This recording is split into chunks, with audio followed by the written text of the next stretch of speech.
아까 말씀드린 대로 이명재 기획위원께서 경제기사 점수로 좀 발표해 주시겠습니다. 경제지에 대한 모니터링이 이건 처음이라고 들었고요. 대선 미디어 감시위원회에서 이번에 경제지 모니터링을 처음으로 하게 된 그 배경, 또 저는 그전에 종합지에서 한 10년 있었고 그 후에 다른 일을 하다가 뜻하지 않게 경제지에서 지난 4년 동안 데스크와 논설위원을 좀 했었는데요. 경제지, 종합지와 경제지를 거치면서 경제지에 대한 모니터링, 감시와 비평이 너무 좀 미미하다, 이런 생각들도 평소에 해왔습니다. 그래서 대선 미디어 감시위원회와 저희 평소의 생각이 맞물려서 이번 모니터링 활동을 하게 된 것이고요. 상당히 이런 경제지에 대한 모니터링이 매우 중요하다. 앞으로 좀 더 여기에 대해서 언론 진영에서도 많이 논의와 준비를 좀 해야 되겠다. 그런 생각들을 다시 한번 재확인했습니다. 그래서 제 발제가 지금 107쪽인데요. 107쪽부터 시작이 됩니다. 그래서 먼저 경제지 선거보도 모니터링의 의의에 대해서 좀 짚어봤는데, 사실 경제지들이 이 선거보도라고 해서 특별하게 새로운 것은 없다고 할 수 있을 것 같습니다.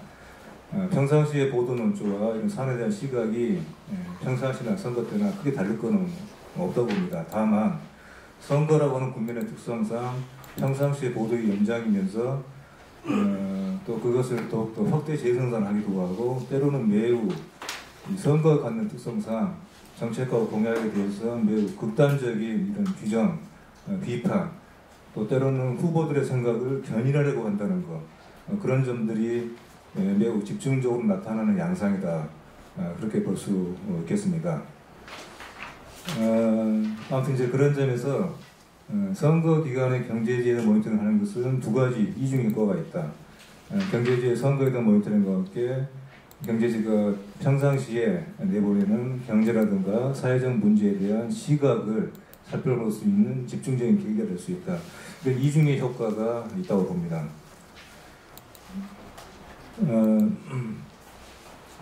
일단은 기본적으로 경제지들이 갖고 있는 문제라고 볼 수 있는 거, 저는 제출한 것이 경제에 대한 기본적인 인식, 경제를 어떻게 보느냐, 그리고 경제와 관련한 의제 설정을 어떻게 하느냐, 어떤 의제를 설정하고 어떤 의제를 설정하지 않느냐, 또 경제와 관련한 많은 용어들이 있습니다.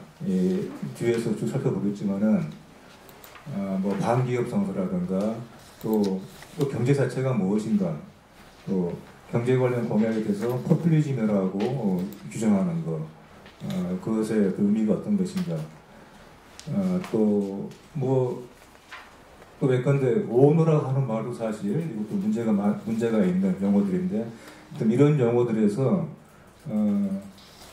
상당히 잘못된 인식들을 심어주고 있다. 그런 점들을 선거 관련 보도에서 그 같은 왜곡이나 호도가 더욱더 좀 분명히 나타난다, 이렇게 얘기할 수 있겠습니다. 저는 아주 구체적인 얘기들도 중간중간 있긴 하지만은 경제지들이 경제를 바라보는 시각, 그 선거 보도에서 보이는 시각의 전반적인 특징들, 그 역으로 말하면은 그런 특징들을 유의하면서 봐야 될 그런 주의점들을 한 대여섯 가지 짚어보는 식으로 하겠습니다. 먼저 107쪽 아래에 있는 것처럼 먼저 경제를 어떻게 보느냐, 이것이 이제 가장 문제의 뿌리인 것 같은데요.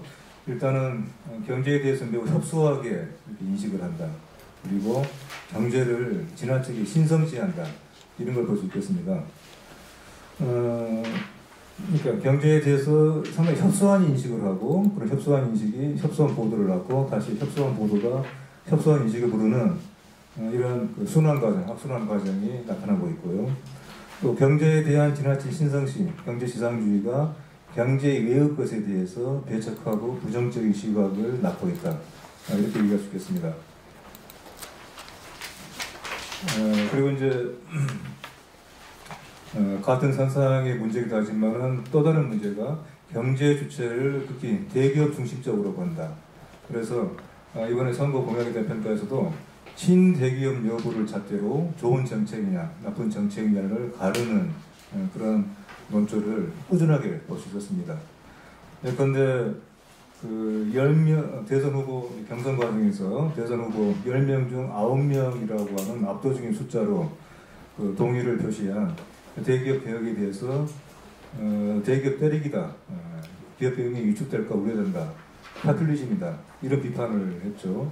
그러니까 대기업에 대한 어떤 비판도 허용하지 않는 이런 몇 가지 특징들이 경제지의 보도의 어떤 뿌리라고 할 수 있는 그런 인식이다, 이렇게 볼 수 있고요. 109쪽의 그 위에 맨 위에 보면은 매경의 한 칼럼인데 국가의 부는 어디서 나오는가, 이런 칼럼인데요. 이제 이런 칼럼이 신문만이 아니라 많은 경제지에서 계속 끊임없이 게재되는 그런 논조들인데, 국부의 원천은 기업이고 그런 점에서 기업에 대해서는 무제한의 자유를 줘야 된다. 그런데 이런 논리들을 버젓이 주장을 하고 있는 것이죠. 그 아래쪽에도 뭐 대표적인 이른바 보수 농객이라고 불리는 환경의 정모 씨의 칼럼인데요. 대기업이 너무 적은 것이 문제다, 그런 얘기를 하는데, 사실 이 글을 읽어보면은 농객이라고 하는 것이 갖는 글이, 농객의 글이라고 하는 것이 이 정도인가에 대해서 상당히 고개를 갸웃거리게 할 정도로 극단적인 가정, 왜곡, 논리의 비작, 이런 얘기들 하고 있는데, 이 글을 읽다 보면은 사실 문재인 후보에 대해서는 선거운동 과정에서 지나치게 대기업적이 아니냐, 이런 비판까지 받았는데, 이런 문재인 후보조차도 대기업과 자본가를 적대시하는 후보로 이렇게 보고 있는 시각을 볼 수 있습니다. 또 하나 지적할 수 있는 게, 사실 경제의 두 축이 노화사라고 할 때, 어떻게 보면은 생산의 3대조 중에 자본 없는 노동은 성립할 수 없는 것인데, 노동이 없는 자본은 성립할 수 없지만 자본이 없는 노동은 성립할 수 있듯이, 사실은 노화사가 하는 말처럼 경제의 주체 중에 노가 갖는 중요한 점이 있는데, 우리 경제지에서는 노동이라고 하는 것은 경제의 주체라기보다는 경제의 문제입니다. 그래서 이제 그런 시각을 꾸준하게 내보내지만은, 특히 이번 선거 과정에서 아주 단면적으로 볼 수 있었던 것이 5월 1일 노동절 아침에 내보낸 두 주요 경제지의 노동 관련 기사, 특히 한 신문은 가장 윗면에 최저임금 1만원 공약에 대해서 이거를 파퓰리즘이라고, 그리고 노동 일종의 퍼주기다, 이런 식으로 아주 맹비난을 했고요. 또 다른 신문에서도 어떤 대기업 노조의 황당한 요구라고 하는 제목을 붙여서 연봉 인상 요구에 대해서 그렇게 비판을 하고 있습니다. 그러니까 다른 날도 아니고 노동절 아침에 내보낸 기사가 이 정도더라고 하면은 평상시에 얼마나 반노동적인지 그것을 시사한다고 볼 수 있겠습니다.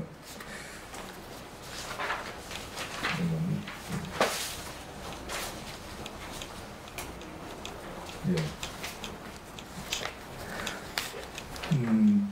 앞서 얘기했던 것처럼 아무튼 경제들이 갖고 있는 이런 생각들 바탕에는 경제에 대한 신성주의, 경제 제일주의가 있어서, 특히 선거 때면은 이 정치가 가장 활성화되는 선거 때에 특히 이 같은 정치에 대한 반감, 정치에 대한 이런 혐오감이 매우 분명히 나타납니다. 그래서 111쪽에 가운데를 보면 이렇던 것처럼 정치 과잉이다, 극단치 않는 대한민국이다 라고 해서, 사실 종합지에서는 이제 이런 선거 혐오증을 부추기는 기사는 많이 예전에 비해서 줄었지만은, 경제지에서는 여전히 경제에 반대가 되고 경제를 해치는 주범으로서의 정치, 경제에 지장을 주는 선거로서의 그런 인식을 여전히 많이 볼 수 있습니다.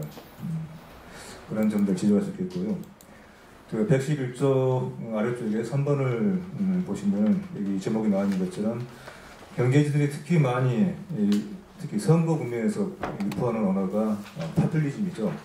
물론 이제 평상시에 매우 경제지에서 거의 뭐 표준 영어처럼 정착이 된 그런 말인데, 이번에도 역시 많은 선거 공약에 대해서 파퓰리즘이라고 낙인을 찍는데 되게 이 낙인의 희생이 제물이 되는 공약들이 대체로 복지 정책들, 그리고 친노동적인 정책들, 그리고 대체로 개혁적인 정책들, 아까 말씀드린 것처럼 대기업들에 비해서 많은 개혁, 이른바 적폐청산이라고 할 수 있는 그런 관련되는 공약들에 대해서 대체로 이것은 정치인들의 무책임한 파퓰리즘이다. 이런 규정과 낙인들을 아주 쉽게 이렇게 휘두르고 있습니다. 사실 저는 여기 113쪽의 메뉴에 쓴 것처럼 한편에서는 과연 이렇게 파퓰리즘으로 비판하는 경제지들이 그 스스로 빠져 있는 파퓰리즘이 있다. 그것은 대기업을 향한, 특히 대기업 청소를 향한 파퓰리즘이다. 또 오히려 이렇게 얘기할 수 있지 않는가, 그런 얘기를 하고 싶네요. 113쪽에 이제 4번이라고 쓰여 있는 시장주의 대 반시장주의 프레임이라고 붙인 내용인데요. 선거 때마다 이제 많은 신문들, 특히 보수 기득권 언론들에서 프레임을 상당히 우도를 가지고 짜려고 하죠. 대체로 문제의 본질을 흐리고 그 문제를 다른 식으로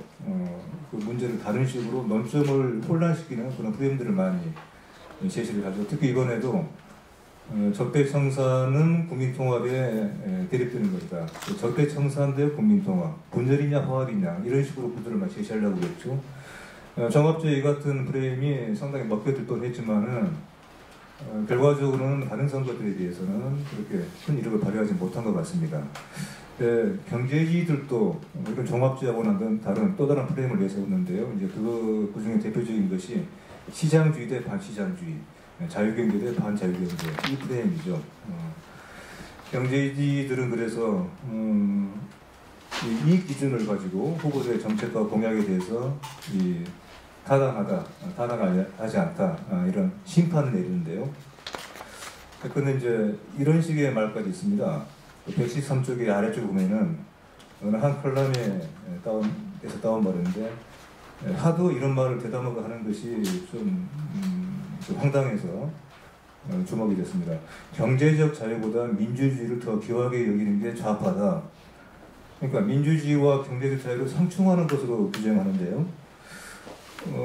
이제 이런 컬럼을 버섯이 어떤 대학의 경제학과 명예교수인데요. 이런 식의 매우 저급한 인식을 유포한다는 말이죠. 이게 지금 경제지에서 지금 내보는 칼럼들 중에 상당수의 칼럼들이 가지고 있는 그런 수준이 이렇습니다. 그래서 시장의 자유, 그야말로 시장의 진정한 자유를 위해서는 정부로 대변되는 공공이 시장에 대한 이런 미흡한 시장을 보완하고 견제하고 개선하는 역할을 해야 한다는 것에 대한 인식이 거의 없습니다.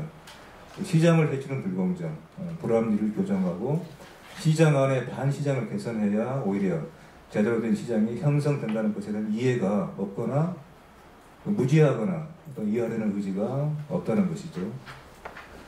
이제 그런 점에서 바로 이제 이런 그 반시장주의 또는 반자유주의에 대한 혐의를 상당 부분 또 일부 후보들에게 씌웠는데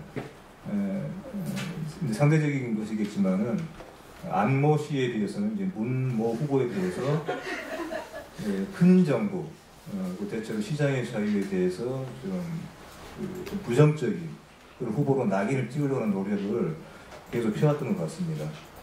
그런 점이 종합지만큼 노골적이지 않았지만은 행간의 맥락으로 좀 보였죠. 114쪽 아래쪽에 5번 반기업 정서 실체 있나라고 하는 제목을 붙인 건데요. 이른바 반기업 정서, 상당히 우리한테 익숙한 말이죠. 그리고 경제지에서 아주 집요하게 쓰는 말입니다. 그래서 많은 사람들이 우리 사회가 정말로 반기업적이다라고 하는 것에 대해서 매우 익숙해 있는데 이제 이런 그 후보들의 공약을 평가하고 그 후보들에게 당부하는 얘기를 할 때도 이 같은 반기업 정서를 근거로 많이 신기업적인 정책을 주문도 하고 또 이 같은 반기업 정서의 현실에 대해서 많이 개탄하는 그런 보도를 많이 했는데 사실 여기에 대해서는 그 이번에 주요 후보들의 그 대한상공회의소 방문시 했었던 말이라든가 또 그 발언을 보도하는 그 기사들에서 매우 부정확하게 자기들이 보고 싶은 대로 쓰고 싶은 그런 왜곡들이 적잖게 보이는데 이제 그런 점을 여기 좀 봐보시기 바라고요. 여기서 이제 차제에 지적하고 싶은 것은 과연 이 같은 반기업 정사가 얼마나 정확한 것이냐, 실제한 것이냐, 실제 근거가 것이냐 그걸 볼 필요가 있는데 실은 이제 지금 이제 의왕이 있죠. 의왕이 있는 박모 씨가 역사 교과서 국정을 수진할 때도 이 논리를 아주 집요하게 주장했습니다. 현대사의 부정적인 측면을 부각한다고 하면서 무조건적인 반기업 정서를 맨날 개탄을 했어요. 예. 그런데 사실 이제 이런 말에 대해서 우리가 제대로 검증하지 않죠. 팩트 체킹을 제대로 하지 않습니다. 앞으로도 이제 여기에 대해서는 어떤 집요한 그런 체계적인 반박이 있어야 되겠지만 간단히 얘기하면은 지난 2007년에 있었던 KDI 발표 연구 결과인데 기업에 대한 부정적인 정서는 전혀 근거가 없다. 다만 반기업 정부의 실체가 있다고 한다면 그것은 재벌과 재벌 총수, 정확히 말하면 재벌과 재벌 총수의 불법과 탈법에 대한 반감이다. 이런 결론이 10년 전에 제시간에 보고서가 나왔었죠. 이 점이 상당 부분 반기업 정서가 얼마나 사실이냐에 대해서 하나의 시사가 된다고 봅니다. 특히 이제 이 같은 반기업 정서라고 하는 주장을 끊임없이 펴는 그 배경이 또 있을 텐데 결국은 지금 이제 감옥에 가 있는 삼성전자의 이 부회장에 대한 기사를 특히 이번에 많이 실어 내보냈는데요. 그래서 끝내겠습니다. 그 117점을 보면은 이재용 부회장에 대한 매우 걱정과 우려가 담긴 기사를 속에서 이 같은 반기업 정서가 매우 주요한 근거로 제시가 되고 있습니다. 그럼 봐보시기 바라고요. 118쪽, 119쪽 다 넘어가겠습니다. 한 가지만 더 말씀드리면은 경제지들이 얘기하지 않은 의제들, 외면하는 의제들, 그것이 어떤 것들인가? 기업의 사회적 책임이라든가 이른바 새로운 안보 개념 따르고 있는 인간 안보 이런 문제에 대해서는 얘기를 하지 않죠. 우리 경제지의 매우 협소한 인식들, 협소한 시각들을 볼 수 있고요. 마지막으로 122쪽 그 메뉴에 보시면은 문재인 대통령이 당선된 다음에는 5월 11일 주요 경제지가 내놓은 두 개의 사설에 지금 현재 우리 경제지들이 새로운 정부에게 요구하는 것, 기대하는 것, 우리 경제에 대해서 어떻게 보는지 그 시각을 단적으로 볼 수가 있습니다. 아무튼 정치와 행정의 과도한 규제 권력이 문제이다. 이런 주장을 다시금 제기를 하고 있는데 이런 점들이 앞으로 경제개혁에서 그리고 우리가 경제에 대한 바른 이해를 하는 데 있어서 경제지를 어떻게 볼 것인가 그리고 나아가서는 국민경제의 건전한 발전을 위해서 경제지가 어떤 역할을 해야 될 것인가 그러기 위해서 경제지에 대한 아마 선거만이 아니라 상시적인 관찰과 감시 뭔가 지켜보는 게 있다는 것 그런 노력이 좀 더 앞으로 많이 강화돼야 되겠다 그런 제언을 하고 싶습니다. 네, 이상입니다. 지금은 조금 부스가 달라졌겠지만 제가 한 10년 전에 저도 언론학을 하면서 듣고 놀랐던 게 매경이라고 흔히 매일경제가 한 100만 부 전후 이상 나간다고 들었어요. 그 당시에 한 경이 한 3, 40만 부 나간다고 들었어요. 근데 그때 여러분들은 어떻게 생각할지 모르지만 당시에 한 개래가 한 30만 부, 경향은 한 20만 부 정도. 그러니까 사실은 우리는 직접 주목하지 않을 뿐 일반인들이 굉장히 영향력이 클 수 있고 그리고 지금 말씀하신 것처럼 평소 그들이 가지고 있는 이데올로기적 관점들을 항상 관철시켜 나가는 중요한 매체 중에 하나가 경제지였다고 볼 수 있습니다. 지금도 그게 별반 다르지 않을 거라고 봅니다. 그리고 이번 모니터 결과에서 그걸 다시 한번 확인했다 이런 거고 따라서 평소에도 관심을 가질 만한 중요한 매체일 수 있겠다.